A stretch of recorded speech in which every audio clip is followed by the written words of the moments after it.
3月4日，港股三大指數低開高走，截至收盤，恒生指數跌0.28%，恒生科技指數平收，國企指數跌0.62%。大盤目前仍處於高位平台震，22,600支撐有效，盤整形態良好，本週內或許還會向下回調。關注消息面刺激板塊輪動。盤面上，科網股漲跌不一，百度集團、騰訊控股漲1%，阿里巴巴跌近2%，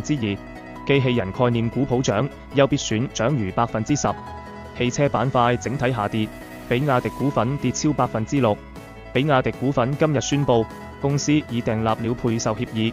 將發行新 H 股。消息面上，3月3日，深圳市連發4計劃，1萬億嘥與1000億機器人打造 TI 先鋒城市，計劃到2026年，培育人工智能終端產業規模達8000億元以上，到2027年，力爭在機器人核心技術方面取得突破，新增100億企業和10億級應用場景。